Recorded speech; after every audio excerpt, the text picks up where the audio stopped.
ठीक है, तो संवैधानिक उपबंध जो है वो देखते हैं कि जो अनुच्छेद 5 है, अनुच्छेद 5 जो है वो संविधान के प्रारंभ पर नागरिकता के विषय में उपबंध करता है। अध्याय 2 जो भाग 2 जो है संविधान का, वो नागरिकता के विषय में उपबंध करता है, और जो अनुच्छेद 5 है भाग 2 का, वो संविधान के प्रारंभ पर नागरिकता के बारे में उपबंध करता है। संवैधानिक उपबंध देखते हैं कि इस संविधान के प्रारंभ पर प्रत्येक व्यक्ति जिसका भारत के राज्य क्षेत्र में अधिवास है, तो कल की क्लास में हमने देखा था अधिवास और नागरिकता में अंतर था, तो उनको बहुत अच्छे से हमने समझा था।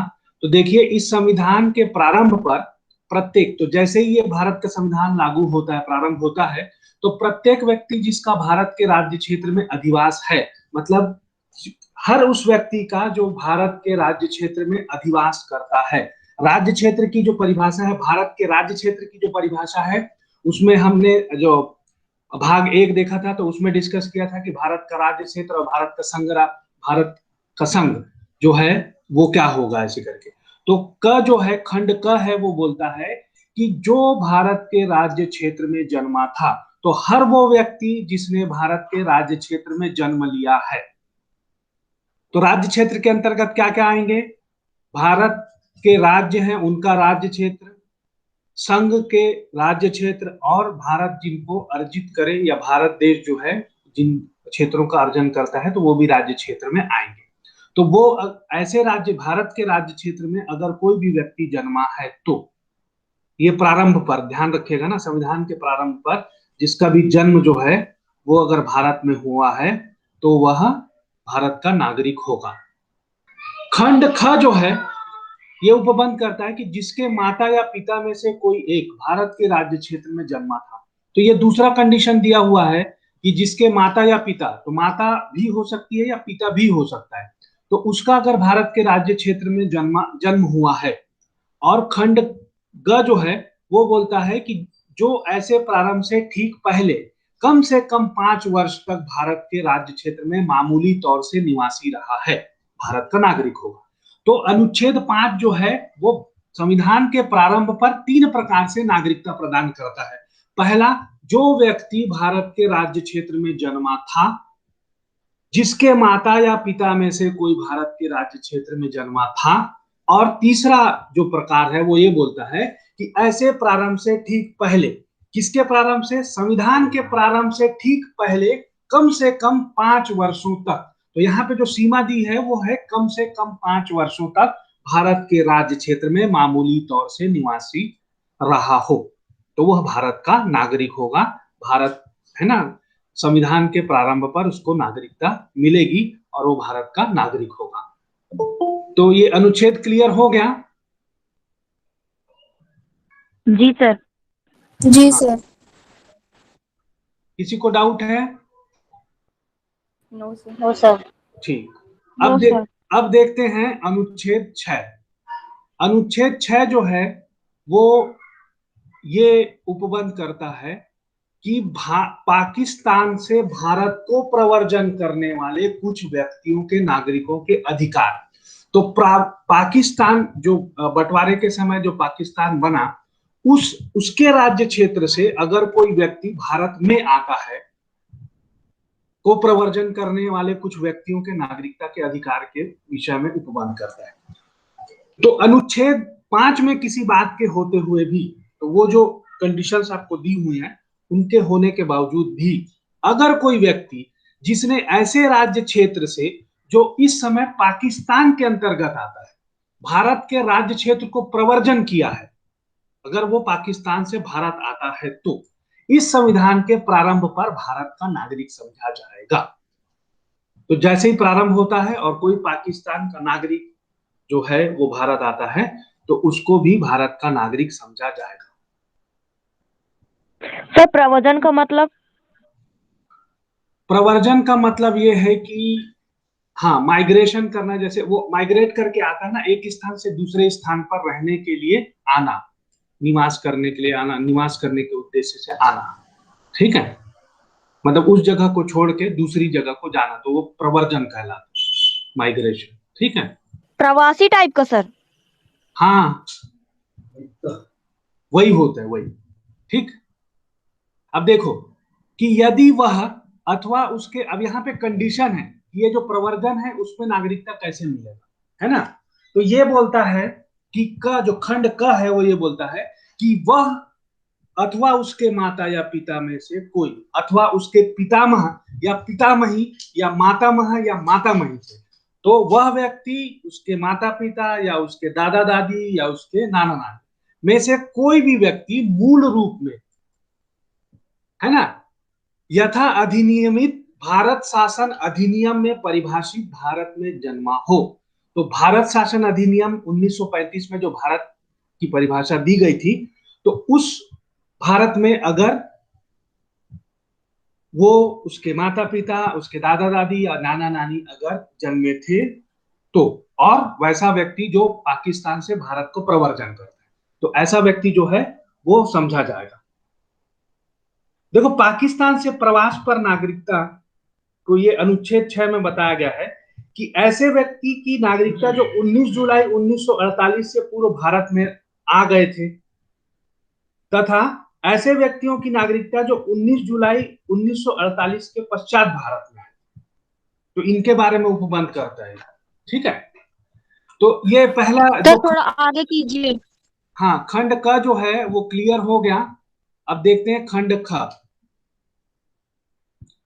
तो देखो, खंड ख जो है वो, उसमें दो कंडीशन बताई हुई है कि 1919 जुलाई 1948 से पहले को प्रवर्जन करने वाले, और दूसरा जो है उपखंड है वो बोलता है 19 जुलाई 1948 के बाद।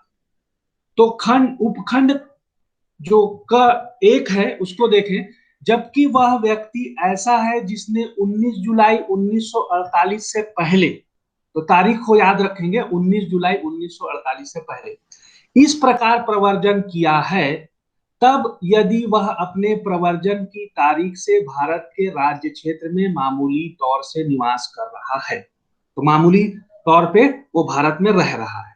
ठीक है। उपखंड 2 जो है वो बोलता है कि जबकि वह ऐसा व्यक्ति है जिसने 19 जुलाई 1948 को या उसके पश्चात इस प्रकार प्रवर्जन किया है, तब यदि वह नागरिकता प्राप्ति के लिए भारत डोमिनियन की सरकार द्वारा विहित प्रारूप में और रीति से उसके द्वारा इस संविधान के प्रारंभ से पहले ऐसे अधिकारी को जिसे उस सरकार ने इस प्रयोजन के लिए नियुक्त किया है, तो नियुक्त प्राधिकारी, ठीक है, आवेदन किए जाने पर उस अधिकारी द्वारा भारत का नागरिक रजिस्ट्रीकृत कर लिया गया है। तो हर वो व्यक्ति जो 19 जुलाई 1948 के बाद आएगा, वो विहित प्रारूप में आवेदन करेगा और उसी रीति से करेगा जिसको इस संविधान के प्रारंभ से पहले कोई अधिकारी नियुक्त किया गया है उसके पास। ठीक है। अब यहां परंतु वाला जो खंड है वो देखते हैं कि परंतु यदि कोई व्यक्ति अपने आवेदन की तारीख से ठीक पहले कम से कम 6 मास भारत के राज्य क्षेत्र में निवासी नहीं रहा है, तो वह इस प्रकार रजिस्ट्रीकृत नहीं किया जाएगा। तो 19 जुलाई 1948 के बाद आने वाला कोई व्यक्ति 6 महीने तक अगर वो निवासी नहीं रहता है, तो उसका रजिस्ट्रेशन ऐसा नहीं किया जाएगा कि उसको नागरिकता मिल जाए। अब देखते हैं अनुच्छेद 7 क्या उपबंध करता है। तो अनुच्छेद 7 जो है वो बताता है कि पाकिस्तान को प्रवर्जन करने वाले कुछ व्यक्तियों के नागरिकता के अधिकार। तो अनुच्छेद 5 और 6 में किसी बात के होते हुए भी, तो अनुच्छेद 5 में क्या बोला था कि संविधान के प्रारंभ पर नागरिकता, और अनुच्छेद 6 जो है वो बताता है कि पाकिस्तान से भारत को प्रवर्जन करने वाले कुछ व्यक्तियों के नागरिकता के अधिकार। तो इन दोनों अनुच्छेदों में किसी बात के होते हुए भी जो अनुच्छेद 7 है पाकिस्तान को प्रवर्जन करने वाले कुछ व्यक्तियों के नागरिकता के अधिकार के बारे में उपबंध करता है। तो इन 5 और 6 में किसी बात के होते हुए भी कोई व्यक्ति जिसने, तारीख याद रखेंगे, 1 मार्च 1947 के पश्चात भारत के राज्य क्षेत्र से ऐसे राज्य क्षेत्र को जो इस समय पाकिस्तान के अंतर्गत है प्रवर्जन किया है, भारत का निवासी नहीं समझा जाएगा। तो अनुच्छेद 5 और 6 में जो उपबंध दिए हुए हैं, उसके बाद कोई भी व्यक्ति जो 1 मार्च 1947 के बाद भारत को छोड़ देता है और पाकिस्तान चल देता है, तो वह भारत का नागरिक नहीं समझा जाएगा। इसमें भी परंतु खंड है, परंतु इस अनुच्छेद की कोई बात ऐसे व्यक्ति को लागू नहीं होगी जो ऐसे राज्य क्षेत्र को, जो इस समय पाकिस्तान के अंतर्गत है, प्रवर्जन करने के पश्चात भारत के राज्य क्षेत्र को ऐसी अनुज्ञा के अधीन लौट आया है, जो पुनर्वास के लिए या स्थायी रूप से लौटने के लिए किसी विधि के प्राधिकार द्वारा या उसके अधीन की दी गई, और प्रत्येक ऐसे व्यक्ति के बारे में अनुच्छेद खंड 6, जो अनुच्छेद 6 है, उसके खंड ख के प्रयोजनों के लिए यह समझा जाएगा कि उसने भारत के राज्य क्षेत्र को 19 जुलाई 1948 के बाद प्रवर्जन किया है। तो जो हमने नियम बनाए हैं, उस नियम के अधीन कोई व्यक्ति जो ऐसा है, जो 1 मार्च 1947 के बाद भारत छोड़ता है, उसके बाद पाकिस्तान जाता है, उसके बाद वो क्या करता है कि अनुच्छेद 6 में जो बताया हुआ है खंड ख, तो उसके अंतर्गत अगर वो आवेदन करता है उसी रीति से, तो ये जो प्रावधान है वो लागू नहीं होगा, 7 का प्रावधान। ठीक है, अब देखते हैं अनुच्छेद 8। अनुच्छेद 8 जो है वो उपबंध करता है भारत के बाहर रहने वाले भारतीय उद्भव के कुछ व्यक्तियों के नागरिकता के अधिकार। तो अनुच्छेद 5 में किसी बात के होते हुए भी संविधान के प्रारंभ पर नागरिकता, तो जन्म से या माता पिता के जन्म से या फिर 5 वर्ष तक अवधि में वो रहता है, तो किसी बात के होते हुए भी कोई भी व्यक्ति जो या उसके माता या पिता में से कोई अथवा पितामह या पितामही या माता पिता या मातामही में से कोई मूल रूप में यथा अधिनियमित भारत शासन अधिनियम 1935 में जो परिभाषित भारत है उसमें जन्मा था, और जो इस प्रकार परिभाषित भारत के बाहर किसी देश में मामूली तौर से निवास कर रहा है, जैसे कोई नौकरी के लिए गया है, कोई पढ़ाई के लिए गया है, उन व्यक्तियों के लिए उपबंध करता है, तो भारत का नागरिक समझा जाएगा यदि वह नागरिकता प्राप्ति के लिए भारत डोमिनियन की सरकार द्वारा या भारत सरकार द्वारा विहित प्रारूप में और रीति से अपने द्वारा उस देश में जहां वह तत्समय निवास कर रहा है, जिस देश में वो रह रहा है, भारत के राजनयिक या कौंसिलीय प्रतिनिधि को इस संविधान के प्रारंभ से पहले, तो संविधान के प्रारंभ से पहले या उसके बाद आवेदन किए जाने पर ऐसे राजनयिक या कौंसिलीय प्रतिनिधि द्वारा भारत का नागरिक रजिस्ट्रीकृत कर लिया जाए। तो उसको अगर क्या करता है कि वो आवेदन करता है भारत डोमिनियन के लिए, और जो प्रतिनिधि है या जो अधिकारी है वो उसको भारत के नागरिक के रूप में अगर पंजीकृत कर लेता है, तो ऐसा व्यक्ति की नागरिकता रहेगी, भारत की नागरिकता।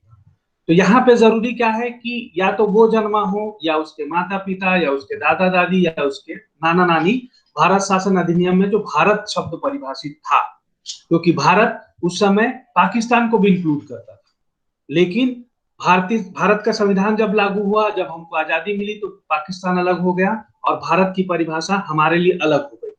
तो वहां पे वो उसके माता पिता या नाना नानी या दादा दादी अगर जन्मे थे और वो अभी अस्थायी तौर पे अगर किसी दूसरे देश में रह रहे हैं, और वो क्या करते हैं कि रीति जो है प्रारूप में आवेदन करते हैं कि जो प्राधिकारी है उसको, और अगर उनको रजिस्ट्रीकृत कर लिया जाता है भारत के नागरिक के रूप में, तो वो भारत के नागरिक होंगे।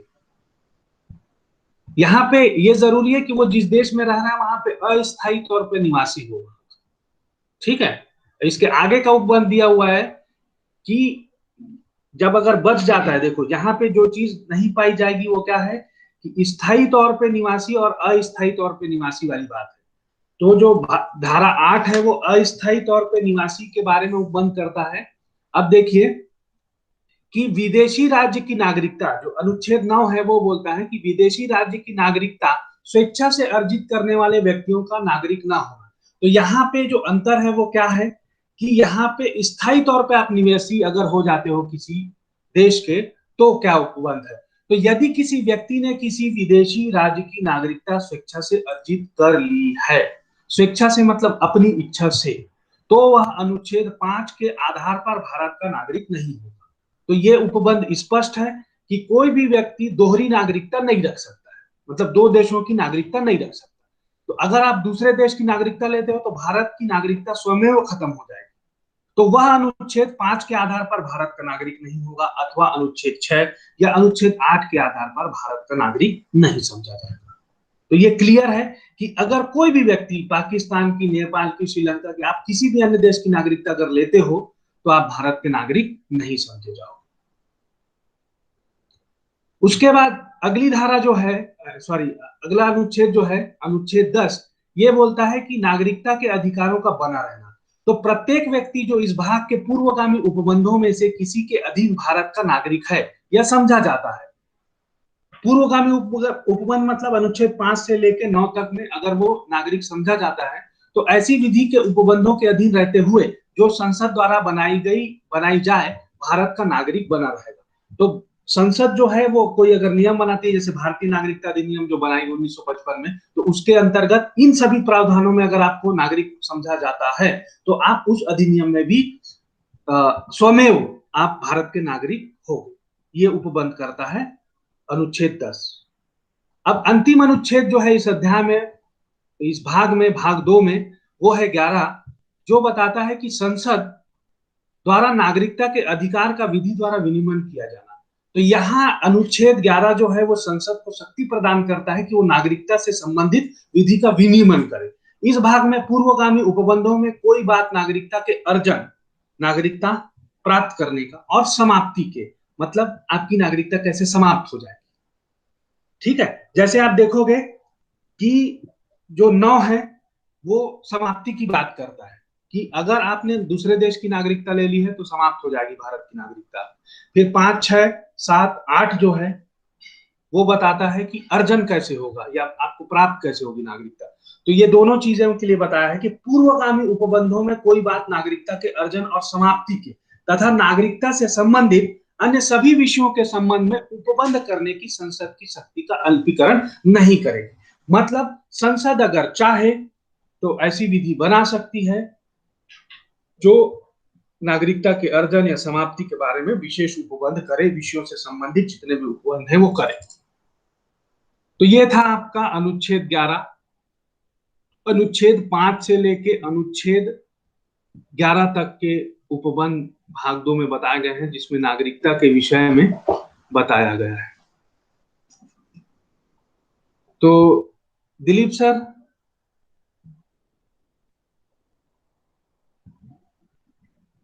हाँ हाँ सर, आप डिस्कस करेंगे।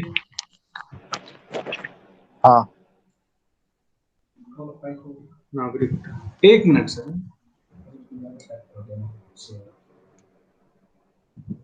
ये आ रहा है स्क्रीन पे नागरिकता? जी सर। ठीक। Yes sir.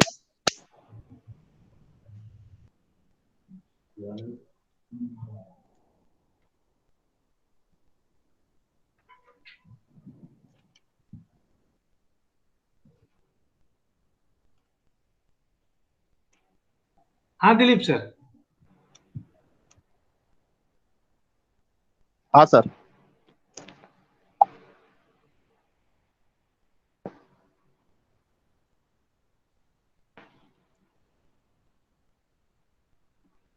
हेलो।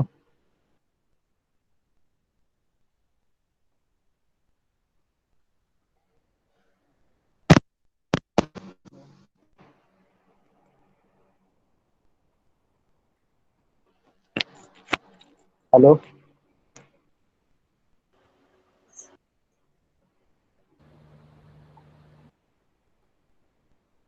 हाँ सर बोलिए ना, आवाज आ रही है आपकी, बोलिए। नहीं, बाकी का आवाज कुछ नहीं आ रहा ना सर, इसलिए पूछ रहा था। Yes sir. जी सर। हाँ तो जी देखो, ये देखते हैं टॉपिक, नागरिकता संबंधी महत्वपूर्ण मामले। कल आप लोग बोल रहे थे ना केसेस लिखाना करके, तो ये केसेस को हम सब डिस्कस करेंगे ना। तो देखो, पहला क्या है, अधिवास संबंधी मामले। और ये कौन सा है, केसेस रिलेटिंग टू माइग्रेट, यानी कि प्रव्रजन से संबंधित मामले। तो हम दो चीज पढ़े कि अधिवास क्या होता है और प्रव्रजन क्या होता है। अब जैसे एक जन पूछा ना कोई कि प्रव्रजन क्या होता जी सर, है मैं ना, पूछी थी। है ना। तो उससे संबंधित मामले हैं अधिवास यानी कि डोमिसाइल, ठीक है, कि आप छत्तीसगढ़ के मूल निवासी हो कि नहीं हो, रायपुर के मूल निवासी हो कि नहीं हो, भारत के मूल निवासी हो कि नहीं हो, उससे संबंधित है मामले। तो पहला केस है इसमें प्रदीप जैन बनाम भारत संघ AIR 1984 3 SCC 729, है ना। तो इस केस में ये बताया गया, उच्चतम न्यायालय ने कहा कि अधिवास का मतलब है भारत में अधिवास या भारत का अधिवास, ठीक है। भारत में राज्यों के अधिवास को मान्यता नहीं है, क्योंकि हमारे देश में एकल नागरिकता है, इसलिए राज्यों के अधिवास को मान्यता नहीं दी गई है ना। हमसे अगर कोई पूछता है कि आप कहाँ के नागरिक हो या आप, तो हम क्या बोलते हैं, हम भारतीय हैं, ना कि हम ये बोलते हैं कि हम छत्तीसगढ़ी हैं, तमिल हैं, मराठी हैं, है ना। जब हमारे फॉर्म में आता है ना कि आपकी नेशनैलिटी क्या है, तो क्या लिखते हो, इंडियन।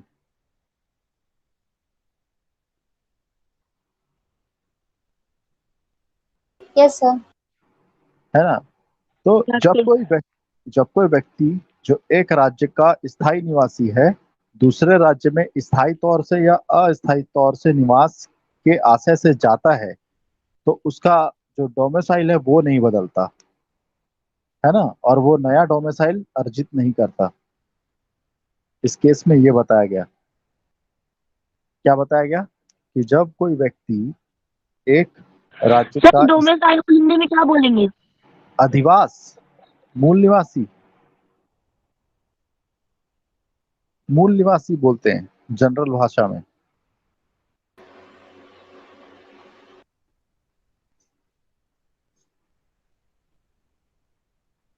क्योंकि जी सर। भारत क्योंकि भारत एक परंपरागत परिसंघीय राज्य है ना, इसलिए, और इसमें केवल एक नागरिकता है,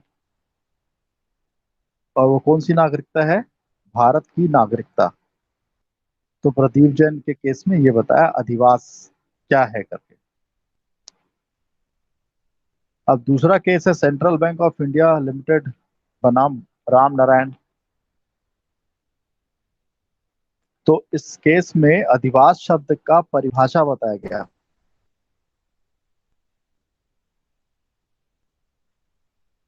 ठीक है।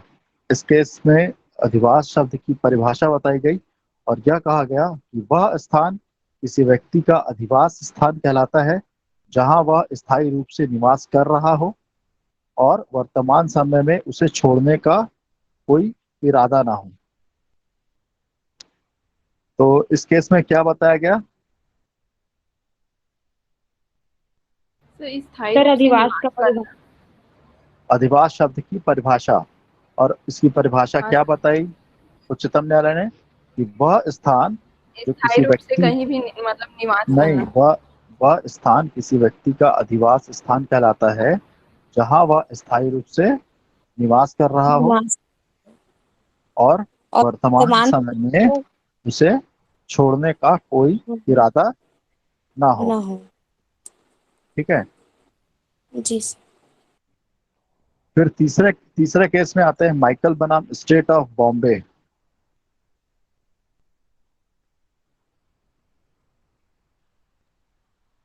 है ना। तो इसमें जो वादी था वो गोवा का निवासी था। अब वादी कौन होगा इसमें,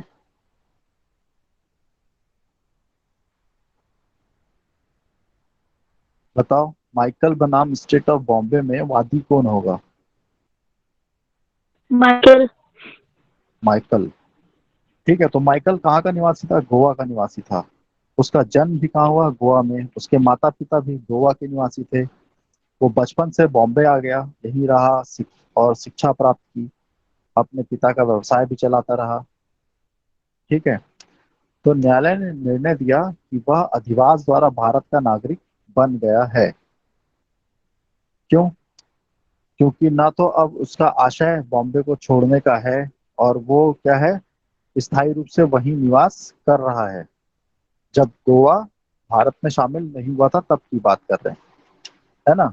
तो अब वो क्या है,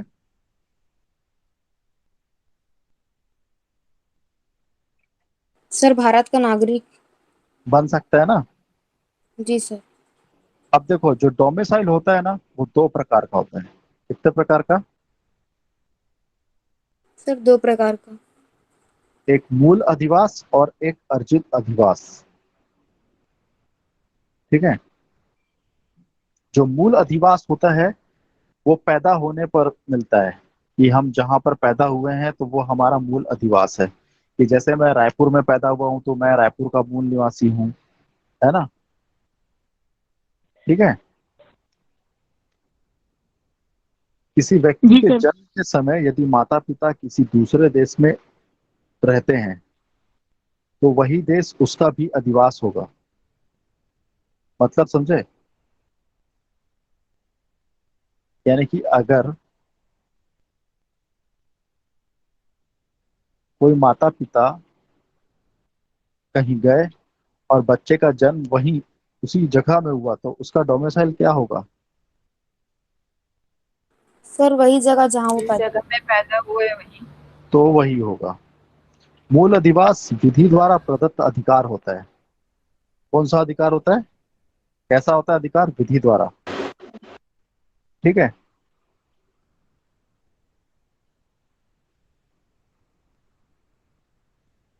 सर अब क्या बोले आप, इस एक और लाइन को बोलिए तो, विधि द्वारा। प्रदत्त अधिकार होता है। सर एक मूल निवास अधिवास बताए थे और एक क्या बताए थे आप? अर्जित अधिवास, अर्जन करना। सर जैसे कि भारत से कोई इंग्लैंड गया घूमने के लिए और हाँ, वहीं पे एक बच्चे का जन्म हो रहा है तो उस बच्चे का मूल निवास इंग्लैंड ही होगा। वो इंग्लैंड का भी नागरिक हो जाएगा। सर कभी नागरिक हो जाएगा का मतलब लेकिन उसको दोहरी ना। भारत, दोनों का खाते हैं। सर हाँ, लेकिन ये कहलाए। भारत का नागरिक बनने के लिए उसको ये बताना पड़ेगा ना कि मैं, मेरे माता पिता कहाँ के हैं, भारत भारत भारत के। की। है ना। तो उसको भारतीय नागरिकता भी मिलेगी। ठीक है। सर भारतीय नागरिकता मिलेगी मतलब उसको दो दोहरी दो देशों का नागरिकता राज्य रहेगी। मिलेगा। देखो, दो नागरिकता देशों का। अधिनियम, सुनो, नागरिकता अधिनियम 1955 है ना। हाँ हाँ। सर। जी सर। उसमें हाँ सर। कुछ ऐसे देशों के नाम हैं जहां पर कोई व्यक्ति जन्म लेता है या रहता है, यानी कि जो उस देश के निवासी हैं उनको दो नागरिकता दी जाती है। ठीक है। तो जैसे ऑस्ट्रेलिया में कोई बच्चा पैदा हुआ है और उसके माता पिता कहाँ के हैं? भारत के हैं। तो वो भारत का नागरिक भी कहलाएगा और ऑस्ट्रेलिया का नागरिक भी कहलाएगा। ठीक है। तो ऐसे लिमिटेड देश हैं, ठीक है, जिनको नागरिकता अधिनियम 1955 के तहत दोहरी नागरिकता दी जाती है। तो सर उसको भारत में दोहरी नागरिकता दी जाएगी कि सिर्फ वहीं पे जहाँ पे वो है। सर वो क्या बोल रहे हो शिशिर? सर वो ऑफिशियली एक ही नागरिकता चूज करेगा ना सर, लेकिन नागरिकता एक ही यूज करेगा, लेकिन देखो, विदेशी नागरिक का जो क्या बोलना चाहिए, क्या परिभाषा है, ठीक है, वो क्या है? कौन होगा विदेशी नागरिक?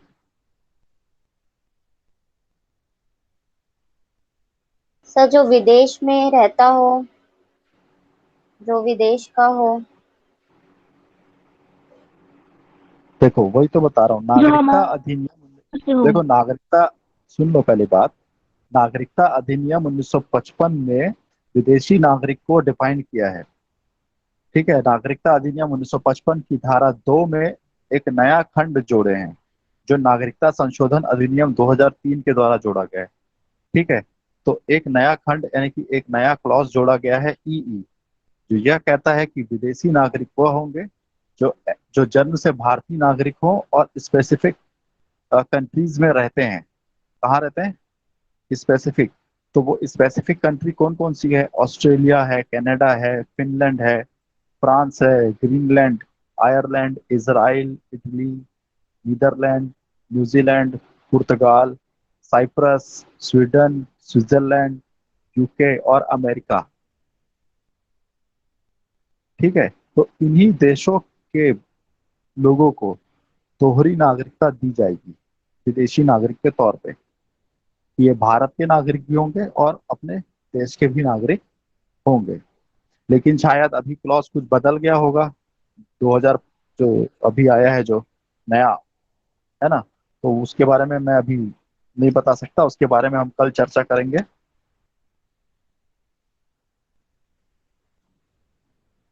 अब चौथा केस क्या है? असलम खान बनाम फैजल खान। फैजल खान। इस केस में क्या हुआ था? अच्छा, ये काहे के लिए अपन कौन से किसके लिए पढ़ रहे हैं? अधिवास सर से, मंदिर नाम। अधिवास से संबंधित अधिवास मामले। संबंधित। तो असलम खान बनाम फैजल खान, ठीक है। तो इस मामले में क्या हुआ था, एक व्यक्ति सरकारी नौकर था, समझना केस को ना, ठीक है। और देश का जब विभाजन हुआ तो उसको भारत या पाकिस्तान में रहने का विकल्प दिया गया, ठीक है। वो पाकिस्तान में चला गया, है ना, और वहां रहने लगा, वहीं नौकरी किया। लेकिन और कुछ समय बाद वो क्या किया, अपने पद से त्यागपत्र दे दिया और भारत आ गया, ठीक। इतना समझ गए जी सर। कि हाँ एक सर। एक सरकारी क्या बोलना चाहिए, एम्प्लॉय था। नौ। जब भारत का विभाजन हुआ तो उसको ऑप्शन दिया गया कि आप इधर पाकिस्तान में रहें या तो फिर और इंडिया में रहें। तो वो क्या किया, पाकिस्तान चला गया, वहीं अपनी नौकरी किया बहुत सालों सालों तक। फिर क्या किया, अपनी नौकरी से इस्तीफा दिया और वो भारत आ गया। अब बात आई कि क्या वो भारत का नागरिक है, क्या भारत उसका डोमिसाइल है? तो न्यायालय ने यहाँ निर्णय दिया कि अनुच्छेद 5 के अंतर्गत, यहाँ कौन सा अनुच्छेद लगा, 5 के अंतर्गत प्रदत्त अधिकार। क्या है प्रदत्त अधिकार? कि भारत का नागरिक होगा, तीन चार कारणों से, कि वो भारत में जन्मा है, उसके माता पिता रहते हैं, है ना, वगैरह वगैरह। तो यहाँ पर ये बोलता है, उच्चतम न्यायालय ने ये कहा कि अनुच्छेद 5 के अंतर्गत प्रदत्त अधिकार का दावा नहीं कर सकता क्योंकि वह स्वतंत्र भारत का नागरिक कभी नहीं रहा, ठीक है भाई। जो आदमी स्वतंत्र भारत में रहा था तो उसी को हम वापस नागरिक के तौर पे ग्रहण कर सकते हैं ना। थोड़ी देर पहले पढ़े थे ना अपन। जी सर। अगर कोई पाकिस्तान से प्रव्रजन करके भारत आता है तो उसके लिए भी कोई कंडीशन होती है ना।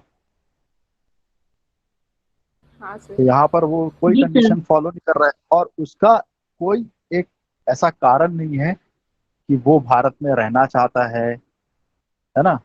यानी कि कोई उसकी इच्छा ऐसी जाहिर नहीं हो रही कि वो भारत में रहना चाहता है, ठीक है। तो ये बोला गया कि कोई भी व्यक्ति अपनी इच्छा अनुसार किसी दूसरे देश का अधिवास अर्जित कर सकता है बशर्ते कि अधिवास को गठित करने वाले दो तत्व उपस्थित हो, ठीक है। पहला, कि वास्तव में किसी स्थान में निवास कर रहा हो, लेकिन वो भारत में तो निवास नहीं कर रहा था, है ना। और आशय, दूसरा आशय यह कि वह स्थायी रूप में और अनिश्चित काल तक के लिए रहने का हो, यानी कि उसका जो भारत में रहने का जो आशय है वो लॉन्ग टाइम तक रहने का हो, उसका कोई ऐसा इंटेंशन भी नहीं दिख रहा था, तो उसको भारत का नागरिक मानने से इनकार कर दिया गया, ठीक है। जी सर।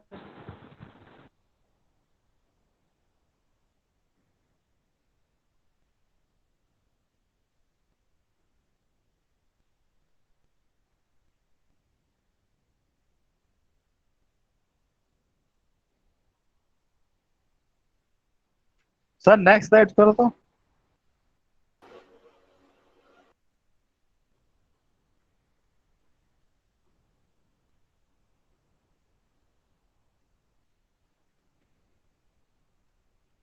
हाँ, अब देखो प्रवर्जन, प्रवर्जन से सर संबंधित। सर 21 बचे है ना। सर उसमें जो 5वां नंबर का केस है अब्दुल वर्सेस मध्य प्रदेश का केस बचा सर, फिफ्थ तुम लोग, केस। हाँ ठीक, सॉरी। तो जो अब्दुल बनाम मध्य प्रदेश का जो केस है उसमें यह बताया गया कि अगर कुछ समय के लिए किसी दूसरे देश में निवास कोई आदमी करता है तो वो अपने मूल अधिवास को प्रभावित नहीं करता, बशर्ते जन्म से देश में रहने का इरादा विद्यमान हो। यानी कि थोड़े समय के लिए किसी दूसरे देश में अगर कोई आदमी निवास कर रहा है तो उसके मूल अधिवास को प्रभावित नहीं करता। जैसे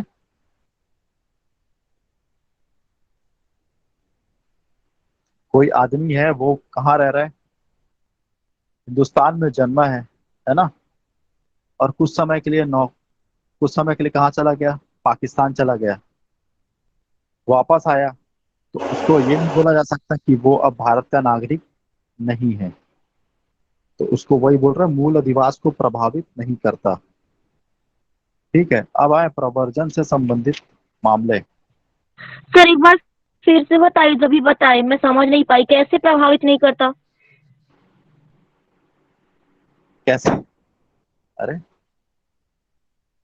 अगर कुछ समय के लिए मान लो आप किसी दूसरे देश में जाते हो, ठीक है, कौन पूछ रहा था बताओ मेरे को, उसकी जी आवाज सर, आनी। मैं समझी। संध्या, जी सर। है ना। संध्या, आप मान लो थोड़े समय के लिए आप किसी दूसरे देश में जाते हो, तो क्या आपका मूल जो डोमिसाइल है, भारत का डोमिसाइल है जो, वो क्या चेंज हो जाएगा क्या? नहीं सर, नहीं। वो तो यही कर रहेगा वही, ना। हाँ वही चीज इस केस में बताया गया। अच्छा, अब मैं समझ गई। समझ गए, चलो बढ़िया है, जी सर। अच्छी बात है। अब आए प्रवर्जन से संबंधित मामले, केस रिलेटिंग टू माइग्रेट। तो माइग्रेट क्या होता है? कभी फॉर्म भरे हो कॉलेज वॉलेज में, फॉर्म वॉर्म भरे हो, माइग्रेशन का फॉर्म भरे हो? हाँ सर, दिए थे हम लोग माइग्रेशन का। क्या होता है माइग्रेशन का, मतलब क्या हुआ उस माइग्रेशन सर के ये फॉर्म होता से? है कि जैसे जैसे हम लोग स्कूल छोड़ के कॉलेज गए, तो वहाँ एक हाँ जगह से दूसरे जगह हम लोग जब गए, तो वो माइग्रेशन का वो जो रहता है उसको दिए। हाँ, तो वो चीज समझ गया, माइग्रेट क्या होता है? हाँ सर। कि एक स्थान से दूसरे स्थान में दूसरे स्थान जाना, जाना। या एक स्थान से दूसरे स्थान में। स्थानांतरित होना। हाँ ठीक है। अब आप कहाँ से स्थानांतरित हो रहे हो? स्कूल से कॉलेज में। कॉलेज। कॉलेज। ठीक है, यस सर। तो इसका जो पहला केस है, शन्नो देवी बनाम मंगल सिंह, इस केस में बताया गया किसका प्रवर्जन का अर्थ, इसका अर्थ, प्रवर्जन का प्रवर्जन का प्रवर्तन अर्थ। का। अर्थ। प्रवर्जन का अर्थ बताया गया कि क्या बोला गया। उच्चतम न्यायालय ने यह कहा कि प्रवर्जन शब्द का अर्थ एक स्थान से दूसरे स्थान को स्थायी रूप से निवास करने के इरादे से जाना है। यानी कि आप एक स्थान को छोड़ के अगर दूसरे स्थान में जा रहे हो, तो ये समझा जाएगा कि आप जो दूसरे स्थान में जा रहे हो वहां पर आप स्थायी रूप से रहना चाहते हो। ठीक है। हाँ सर। जी सर। उसके बाद सेकंड केस है कुलाथिन बनाम स्टेट ऑफ केरल। तो इस केस में जो शन्नोबाई के मामले में निर्णय दिया गया था प्रवर्जन को लेके, है ना, उस निर्णय को क्या किया, उलट दिया, पलट दिया। ठीक है।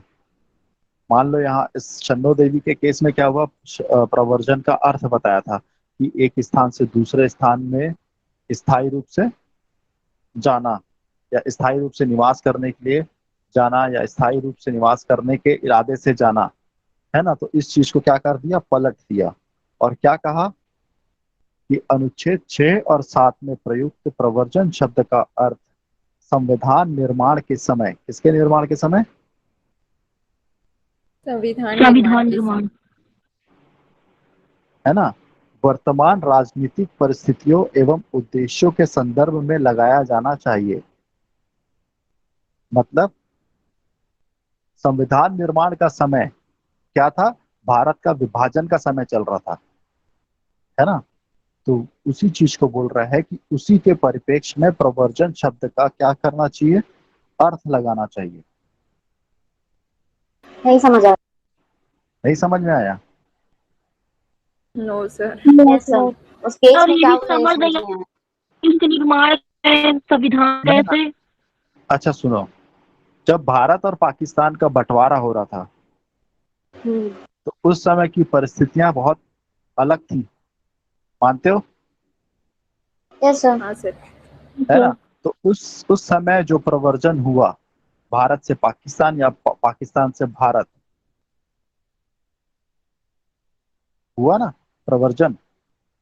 यस हाँ सर। कोई सर। भारत से पाकिस्तान गया, कोई जी पाकिस्तान से सर, भारत भारत आया, आया। भारत आए। ठीक है? तो जो पहले जो केस था शन्नो देवी वर्सेस मंगल सेन, इस केस में बताया गया प्रवर्जन शब्द का यह अर्थ निकाला गया कि एक स्थान से दूसरे स्थान को स्थायी रूप से निवास करने के इरादे से जाना। ठीक है? तो इस अर्थ को ना लेकर उसने दूसरा अर्थ लिया कुलाथिन बनाम स्टेट ऑफ केरल में। ठीक है? और इस शब्द का यानी कि प्रवर्जन शब्द का अर्थ एक स्थान से दूसरे स्थान को स्वेच्छा पूर्वक जाना कहा। समझे? पहले केस में क्या बताया शन्नो देवी के मामले में कि एक स्थान से दूसरे स्थान को स्थायी रूप से निवास करने के इरादे से जाना, और कुलाथिन बनाम स्टेट ऑफ केरल में ये बताया कि एक स्थान से दूसरे स्थान को स्वेच्छा पूर्वक जाना। ठीक है? तो दोनों के अर्थ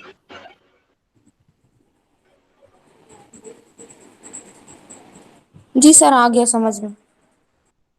ठीक है? सर लेकिन वो दोनों में तो वही बोल रहे हैं ना, एक में उसमें भी तो वही बोल रहे हैं सर कि नहीं स्थायी तो वो रूप से ठीक है, जाना, स्वेच्छा स्थायी रूप पूर्वक से जाना, जाना। दोनों उसमें एक दोनों स्थायी ठीक, रूप से सर गया दोनों और इसमें वो दोनों अपनी इच्छा दोनों से दोनों जाएगा है। सुनो सुनो, दोनों ठीक बोल रहे हो, लेकिन क्या सर है वो देखिए। जो शन्नो देवी के मामले में सिर्फ इसका हम्म। एक सिंपल एक अर्थ निकाला सुप्रीम कोर्ट ने। ठीक है? लेकिन कुलाथिन बनाम स्टेट ऑफ केरल के बाद में इसने वो बताया कि उस समय के जो सरकमस्टेंसेस थे, जो परिस्थितियां थी, उसके हिसाब से हमको प्रवर्जन शब्द का अर्थ ढूंढना चाहिए। और उस परिप्रेक्ष्य में उसने प्रवर्जन शब्द का जो अर्थ निकाला वो ये निकाला कि एक स्थान से दूसरे स्थान को स्वेच्छापूर्वक जाना होना चाहिए। ठीक है? तो ये जो सुप्रीम कोर्ट जो शब्दों का इंटरप्रिटेशन करती है ना, ये यस इसलिए सर। करती है कि उसका सही सही अर्थ निकाला जा सके। यस। ठीक है? न्यायालय के हाँ सर। अनुसार इस शब्द का प्रयोग विस्तृत अर्थ में किया गया, जिसका अर्थ है एक देश से दूसरे देश में स्वेच्छा से जाना, बशर्ते ऐसा किसी विशेष उद्देश्य और एक सीमित अवधि के लिए ना किया गया हो। मतलब अगर आप भारत से पाकिस्तान जा रहे हो तो स्वेच्छा से जा रहे हो। ठीक है? और कोई विशेष उसके लिए आपके मन में कोई ऐसा विशेष उद्देश्य नहीं है कि वहां जाके अपन ये करेंगे, और वो कुछ एक सीमित समय के लिए भी नहीं है कि हम 2 साल वहां जाके रहेंगे और ये काम करेंगे फिर वापस हम इंडिया आ जाएंगे। और पाकिस्तान से जो इंडिया आने वाले हैं वो ये सोचे कि हम भारत में ये करेंगे, कुछ समय के लिए रहेंगे फिर वापस पाकिस्तान चले जाएंगे। है ना? Yes sir. तो अगर आप किसी एक स्थान को छोड़ रहे हो तो इसका ये मतलब है आप उस स्थान को हमेशा के लिए छोड़ दिए हो और नए स्थान में आप स्थायी रूप से रहना चाहते हो स्वेच्छापूर्वक। यस ठीक सर। है?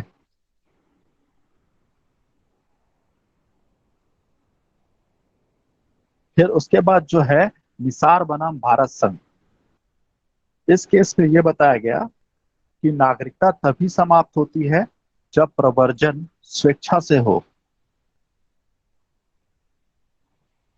मान लो अगर भारत की नागरिकता अगर खत्म हो रही है तो क्यों खत्म हो रही है? कि कोई आदमी यहाँ से माइग्रेट होकर कहाँ जा रहा है? पाकिस्तान। उस व्यक्ति को कोई भगा नहीं रहा है, वो अपनी मर्जी से जा रहा है ना। Yes sir. ठीक है।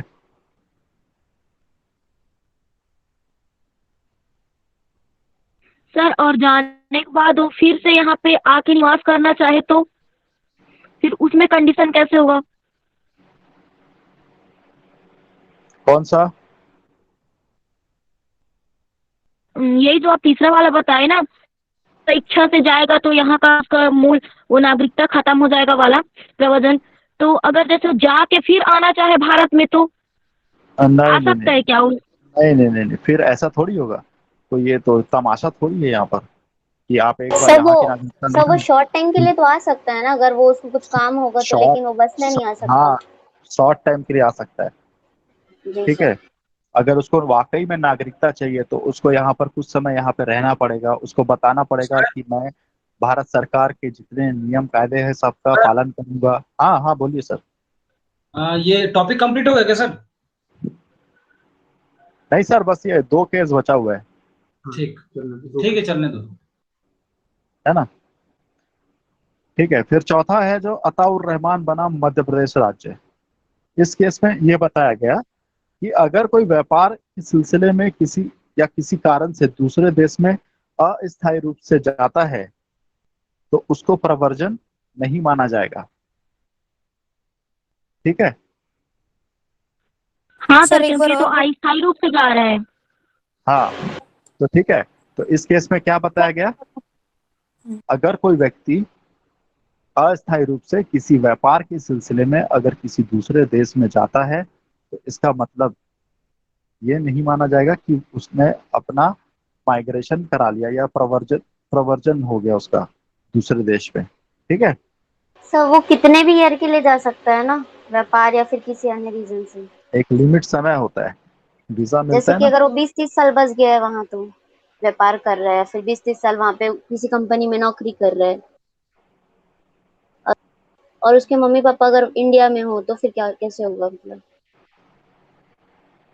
अरे 20-30 साल अगर किसी देश में वो एक साथ रहेगा ना तो वो वहाँ का नागरिक बन जाएगा और उसको यहाँ की जॉब, यहाँ की नागरिकता छोड़नी पड़ जाती है। सर तो सर फिर फिर अगर वो कोई यहाँ पे अस्थायी रहना थोड़ी पड़ेगा, बोला अगर जाएगा, तो स्थायी हो जाएगा। हाँ, वो स्थायी रूप से वहाँ निवास कर रहा है ना फिर तो। यस सर, लेकिन उसका इंटेंशन तो नहीं है ना वहाँ निवास करने का, वो तो सिर्फ मतलब कंपनी में जॉब करता है बोल के है वहाँ, उसके वो पेरेंट्स, उसकी ऐसा, फैमिली, उसका सब तो यहाँ है।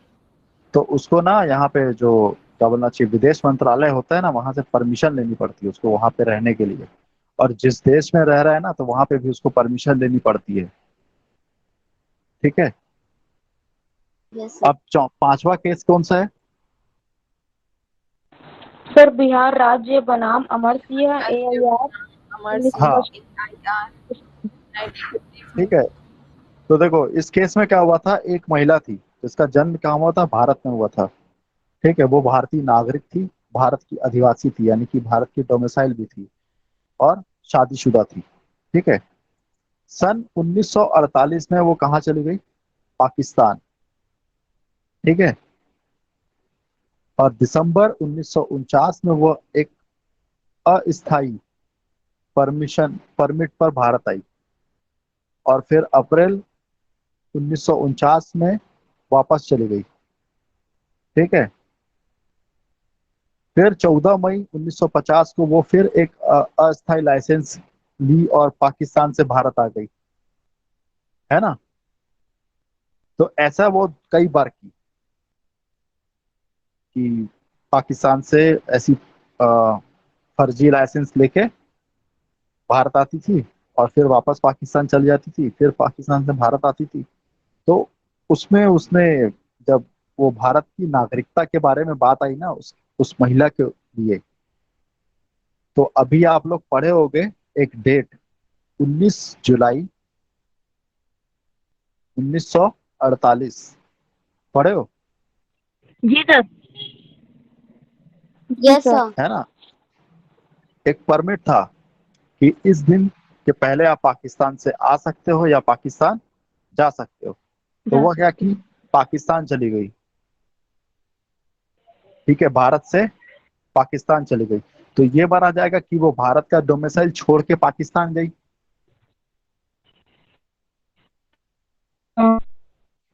है ना। तो यही इसी Yes, केस में आर्टिकल 7 को लिया गया, ठीक है। और सुप्रीम कोर्ट ने कहा कि अगर अपने पति को छोड़कर पाकिस्तान चली जाती है तो वो अपनी नागरिकता खो देती है। वो ये नहीं बोल सकती कि मैं भारत में पैदा हुई थी, भारत में मेरी शादी हुई थी, मेरा पति भारत में है, ठीक है। अगर कोई ऐसी कंडीशन में पाकिस्तान चला गया हो उस समय, तो वो कहाँ का नागरिक होगा? पाकिस्तान का, ना कि भारत का, इंडिया का। ठीक है। सर मेरी साइड से हो गया। सर मेरा कुछ मीनिंग पूछना है सर सर। एक बार आगे वाले अल्पिक क्या बोले हो आप थोड़ा बता देना। हेमंत सर,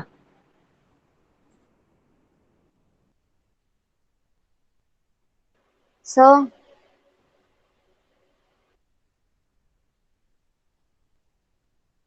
एक मिनट। हाँ हेमंत सर। हाँ सर। हाँ सर हो गया मेरी साइड से, पूछो। ठीक। सुधीर सर है क्या?